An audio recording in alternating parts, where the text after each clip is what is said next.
For this event today, good morning everyone. I hope we have a good mood and for this event we are smoothly. I will introduce our speaker today. First, we have Miss Ireen Mlongoti from DMI-ST.JOHN, the Baptist University in Malawi. Yeah, and I hope for this class today, and I hope this event will be enjoyable and worthy of knowledge.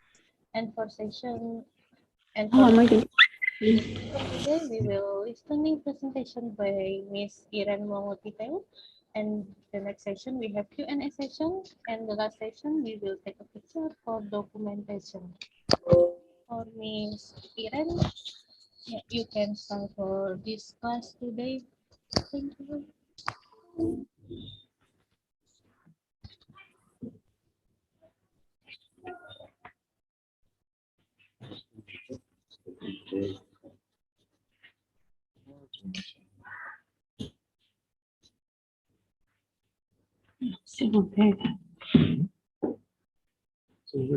Aku yang kurang kali.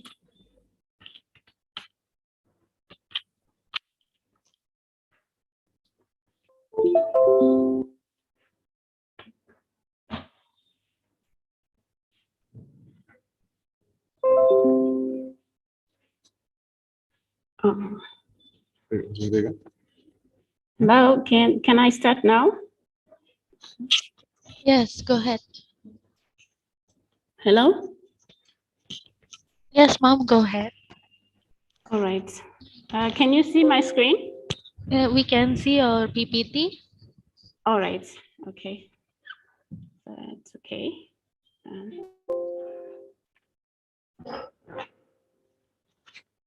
Okay. My name is Irene Mlongoti, DRA, and I work here as a lecturer. I work at DMI-ST.JOHN, the Baptist University in Malawi, as a lecturer in computer science. I have a master's degree in information technology obtained from Bournemouth University in the UK.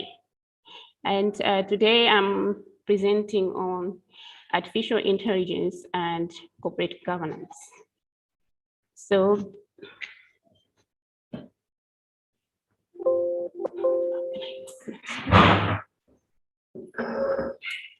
our agenda for today is to introduce artificial intelligence and corporate governance, and the impacts of artificial intelligence on corporate governance, and what are the risks, and what are the risks of AI in general. And then we are going to conclude what we've discussed so far. Next.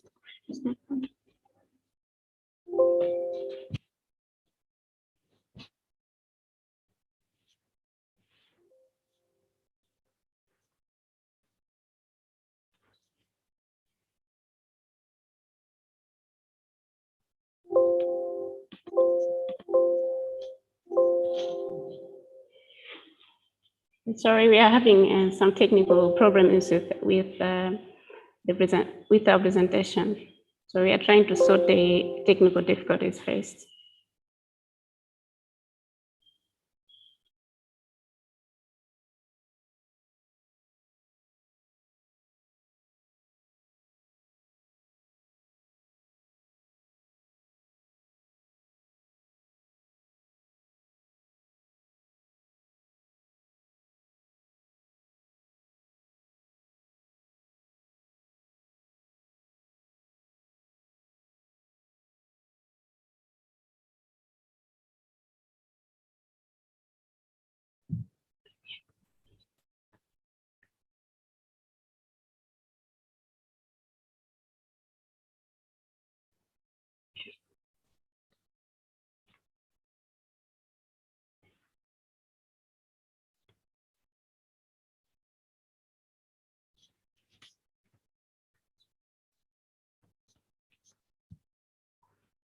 Okay, so artificial intelligence is increasingly affecting the way we do our business and conduct our corporate governance practices today. So we can say that in the simplest form, artificial intelligence field combines with computer science and the ability to collect robust data sets to enable problem solving. So have you ever used Alexa, for example, Siri, Cortana, for example, to set your alarm? Or have you ever used your face to unlock your smartphone? And probably have you ever arrived at an airport in autonomous Uber? So these are some of the examples of the tasks that are associated with the use of AI technology. So what is AI? AI, short for artificial intelligence, has been defined as a technology that applies systems to machines so that machines can think and act like humans. It also comprises of subfields of machine learning, such as deep learning, which are work hand in hand with artificial intelligence. So these disciplines are comprised of AI algorithms, which mainly seek to create expert systems which make predictions and classifications based upon the input data. So what's the relationship between AI and corporate governance? So we can see that the presence of AI in our daily activities is more strongly evident. However, its implications on corporate governance and the business as a whole can be indisputable. In healthcare sector, for example, there are already a lot of examples on how incorporating AI technology into their complex and important decision-making processes is helping to benefit the health sector and helping doctors to deliver better care services to their patients. Yeah, for example, through AI's capabilities such as the ability to map the human genome and collect large number of the clinical data sets, it is now possible to deliver more personalized treatment and personal care plans for patients.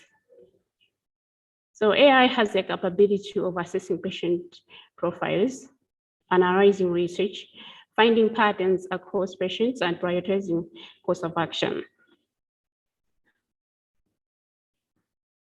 So in a similar way, we can say that AI can help corporate leaders by giving them insights to help with decision making that will enable them to promote efficiency and productivity in their companies.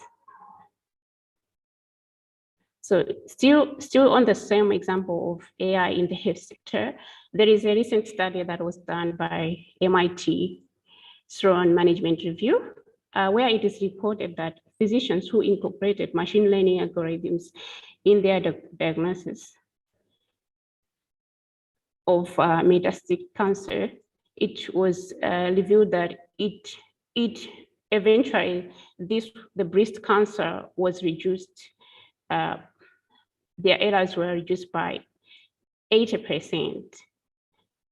So as we see that AI is so trending in the medical field, this shows an encouraging and promising future for this technology. So as suggested by the MIT review, and like I said previously, so like in healthcare sector, for example, artificial intelligence would deliver similar effects on corporate governance practices. So just for example, like how AI is helping doctors and nurses to deliver better diagnosis and personalized care, it would in a similar way generate invaluable insights to corporate leaders. That is if they are open for it to do so, because most corporate executives are not yet open at using technology in helping them with decisions. Probably maybe they think because AI would overtake them and replace them, probably so.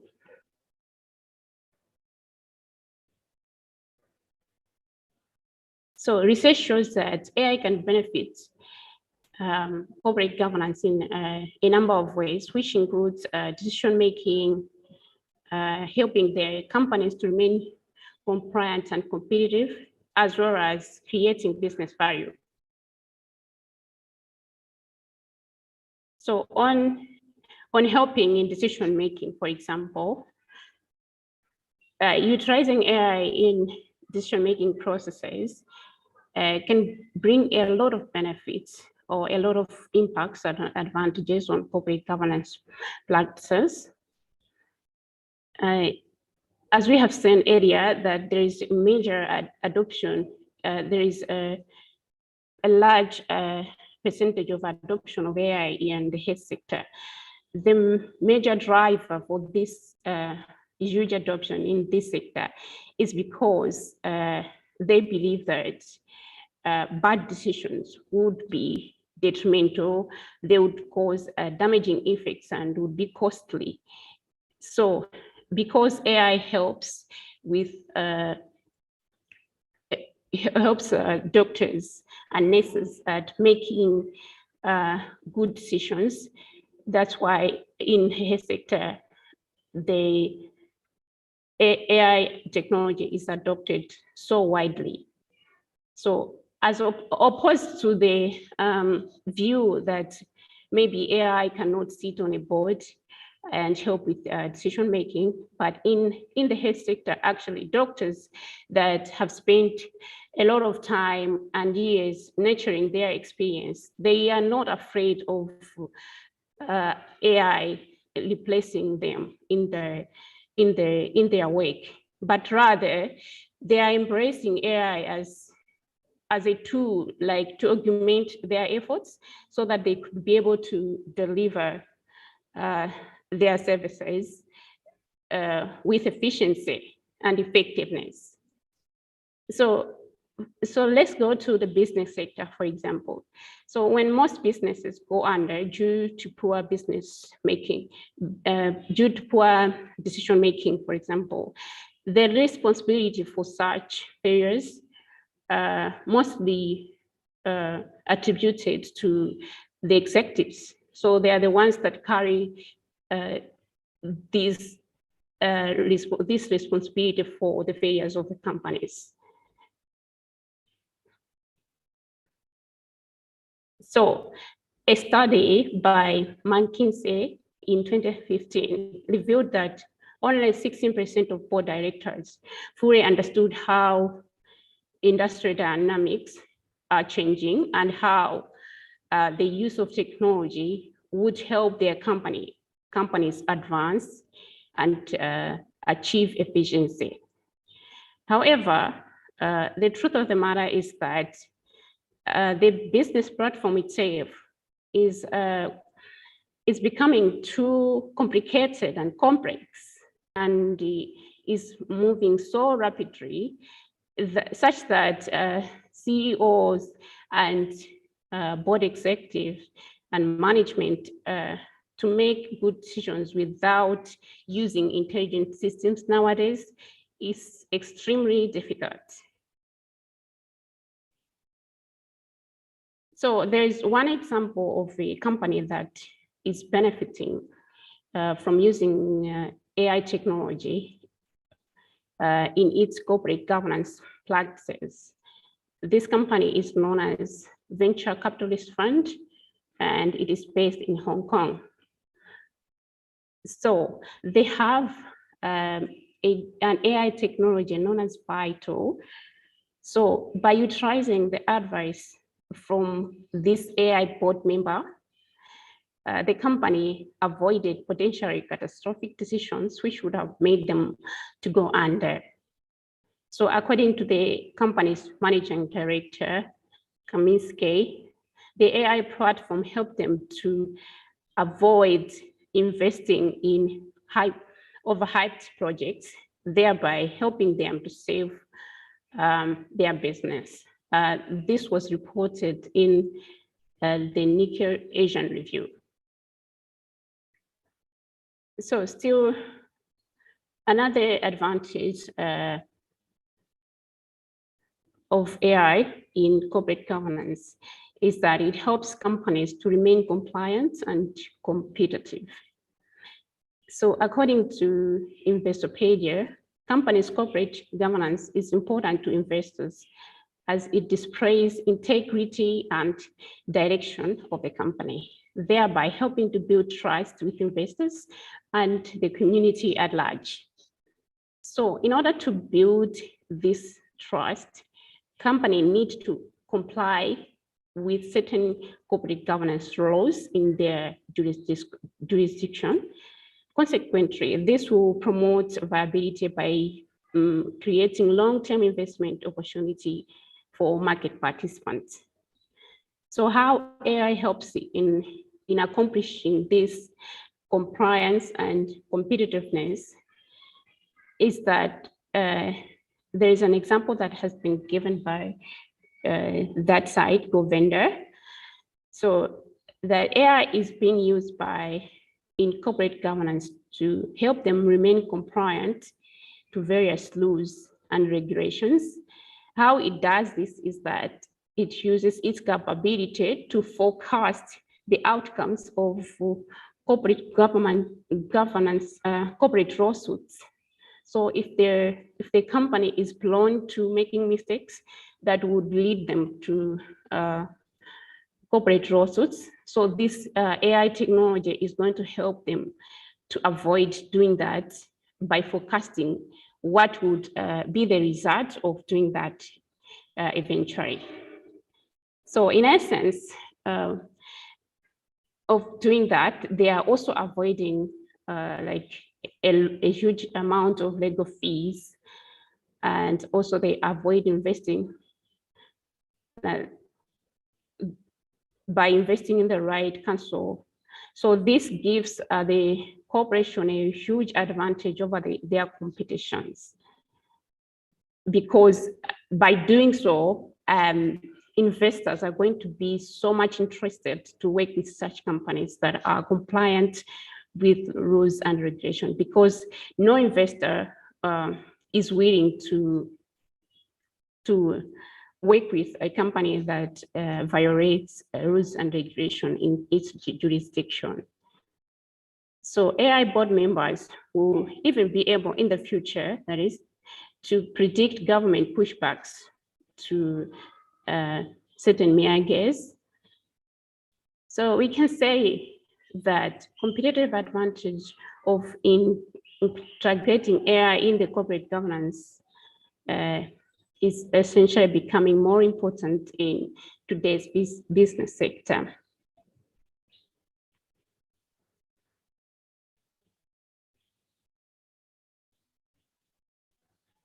So another important thing is that another important impact of AI in the business sector, in the corporate environment, is that it helps the companies to create business value.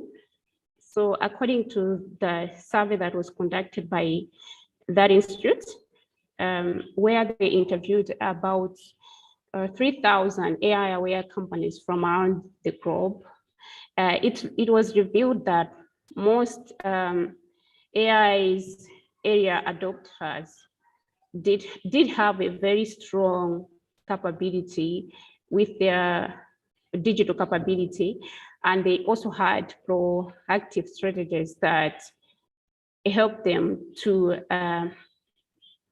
achieve higher profit margins. So if we go back to the aims of corporate governance, according to Investopedia, the major purpose for corporate governance in companies and businesses is to promote performance improvement and profitability for business, for the business. So if companies are willing to invest in the technology that help them to become so efficient, and at the end, they'll be able to create a very huge business value for their company. So AI can provide corporate executives with problem-solving capacity to make and ability to make useful market predictions that would help them to scale their businesses, and they also help them to manage their risks, so that they can be able to invest in mitigation measures for certain risks which are predicted. And these practices are way much far better than using traditional practices in corporate governance. This in turn helps to contribute to efficiency and effective service delivery, which creates value for the business. But then AI, artificial intelligence, apart from the benefits that it can have on businesses, it also has risks. So these potential risks include such things such as lack of implementation traceability, introducing program bias into decision making, as well as violating of personal privacy. So on lack of implementation traceability, it is said that most of AI applications are done outside the availability of official IT teams. So since most of these applications are available on the cloud, and that companies can just rent these services on a pay-as-you-earn basis, most of these applications are downloaded and implemented outside without the presence of IT people. So of course, we can say that most of this is not often done in a malicious way, and most of the times their aim is to improve productivity.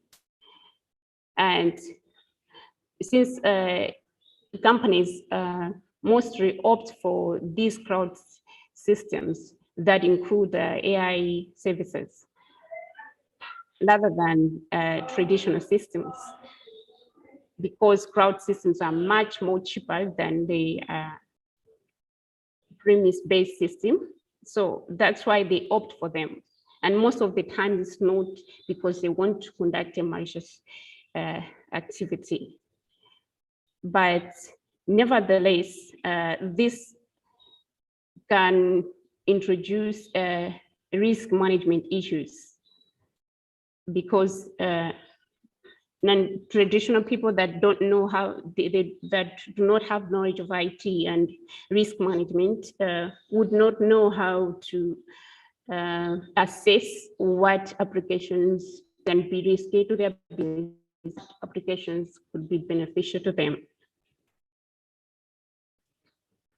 So another problem of AI is introducing bias into decision making. So with the International Data Corporation predicting that the global data atmosphere will grow from 33 trillion gigabytes from between 2018 and to 175 trillion gigabytes by 2025. There's vast amount of structured and unstructured data that is available for company to utilize. So as this data sphere continues to experience with exponential growth, the risk of exposing customer or employees can only increase.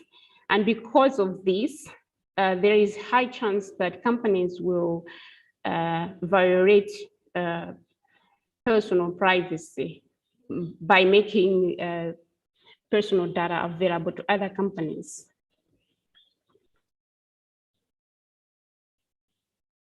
So when this happens, when these data breaches happen, the resulting fallout significantly damage a company's reputation. And this has brought legal implications with many legislative bodies, such as the GDPR, which is the General Data Protection Regulation in the Europe, that was developed in April 2016. Yeah, so these are some of the 3 risks. Of course, there are a lot of other risks that are out there and other mitigating strategies that people can use in order to overcome this risk and be able to reap the benefits of artificial intelligence in corporate governance practices. So in conclusion, we can say that AI is now able to help us in doing our day-to-day tasks, and it is able to absorb a massive amount of data at a very faster rate than a human brain can possibly do. Through these capabilities, systems can be able to propose synthesized action paths to us as human beings, and we can even employ AI to help the probable outcomes of to help us speed up decision-making processes. So essentially, we can say that AI can be said to be a complementing tool rather than replacing human efforts, as is feared by many other people, including in corporate governance practices. However, there are still the risks that we've mentioned, like the biases that are there that comes because of the biased data and the potential data breaches. These must always be considered when we're using AI technology, and there must be ways of how we can be able to govern this. And so it is therefore very important for researchers to explore how to address such risks and how to mitigate them, and as well as to explore what is the role of corporate governance itself in ensuring that there is safe and inclusive AI for business. Thank you. Any questions?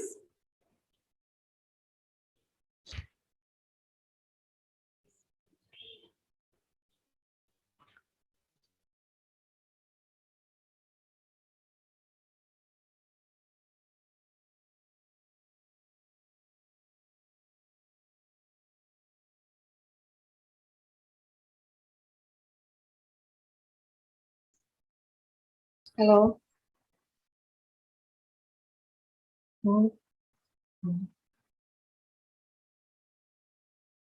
Kak No, am I audible? My voice is clear? Yes, we Okay. can hear your voice. Okay. Yes, hello. Okay, good. What is it? Okay, good afternoon, ma'am. In Indonesian time, actually. Okay, I have some questions regarding to your presentation. Before that, let me introduce myself. Oh God, I think my connection. Kak, I can't hear you. suaraku jelas nggak sih? Kedengeran banget kok, Kak. Hah? Dengarkan? We can hear your voice, yeah. It's so very clearly. Okay. So let me introduce myself. My name is Rajeshwari. I'm a student of Stekom University. So my first questions, by using AI, as you said that in corporate governance, it can increase the effectivity and efficiency in corp especially. But how to make sure that, okay, please, hello?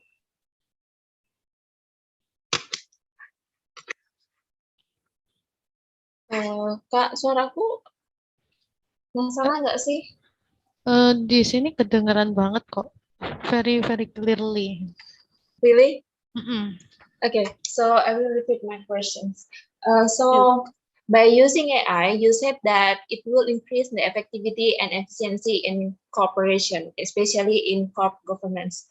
So in order to achieve that, we have to make sure that our data as an input, we have to make sure the integrity of the data. So how to achieve that? Because as we know that in corporate, it produces a large amount of data. That is my first question. So I ask the second, or you will answer it? Okay, so to answer that, so AI has the capability to learn as it grows. So if the corporate has got a lot of data, so AI will try to synthesize the data that is available and weigh the options and suggest probable potential solutions that are capable of delivering effective results. Okay, ma'am, could you please rewind in your slide about introduction about bias? Could you please open it? Yeah. Okay, I should share.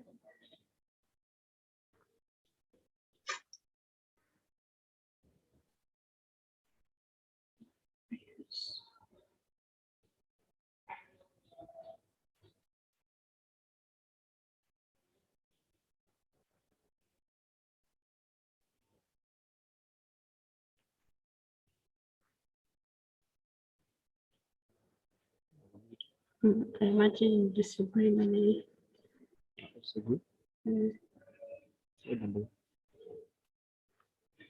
Okay, so this one didn't want to share. Should share. Share. Please share.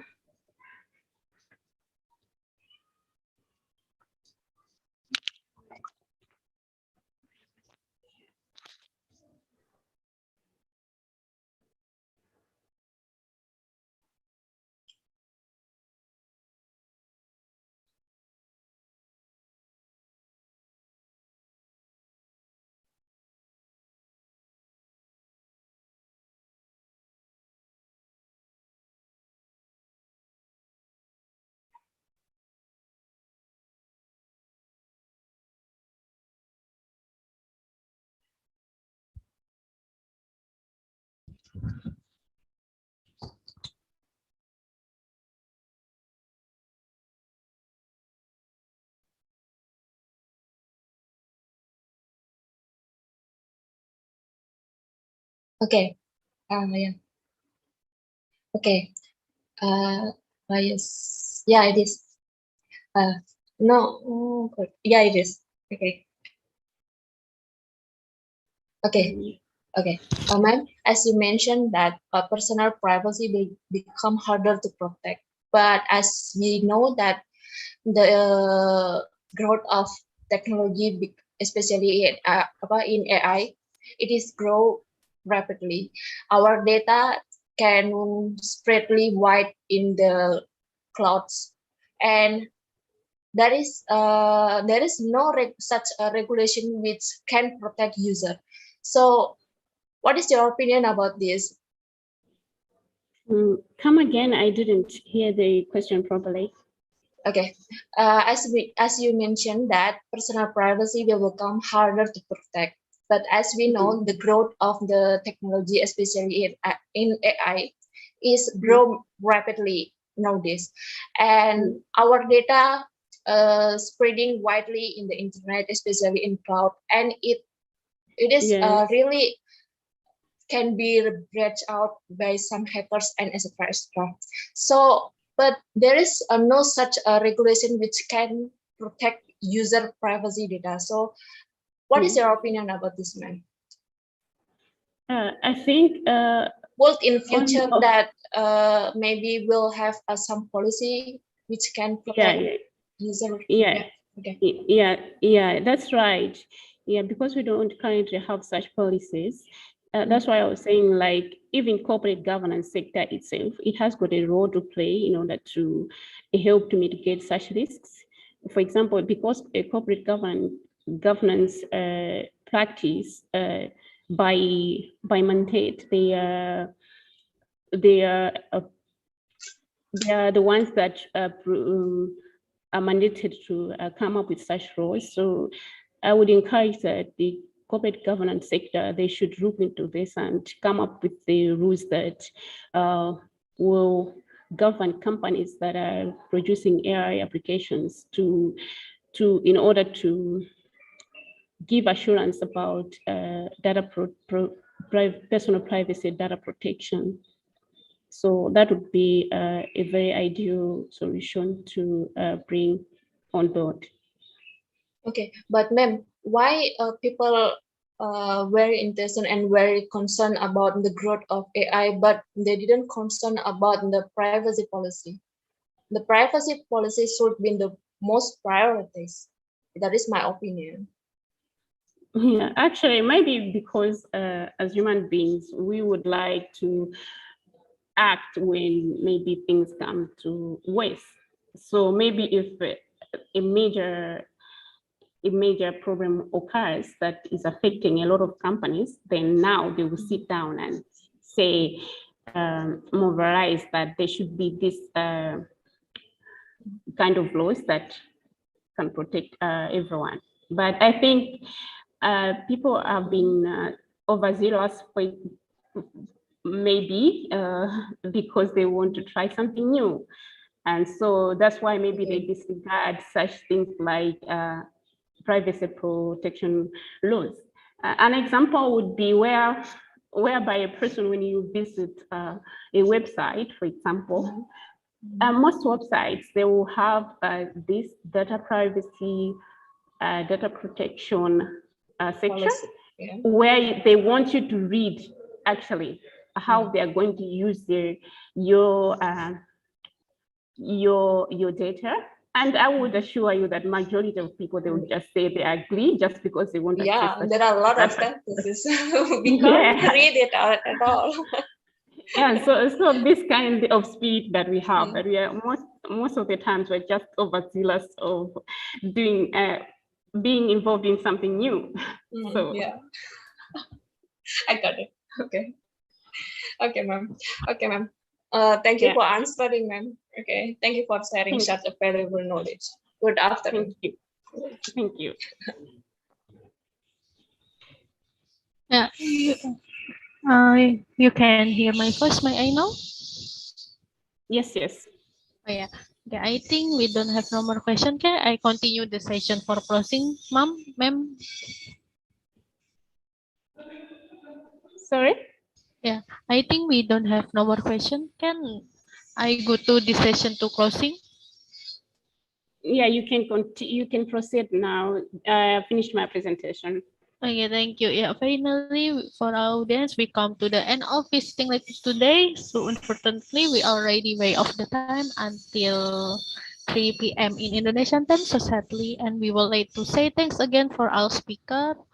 Yeah, and I hope we can meet again at another event. Thank you for our audience to join with us until at the last session. And I will say thank you for Miss Irene. Yeah, I hope we can meet again in other event. Yeah, thank you so much for sharing your knowledge with us. And I hope this visiting lecture will give model beneficial and significant implementation in our education. Yeah, thank you so much for Miss Irene. Yeah. Can we take a picture together for documentation, ma'am?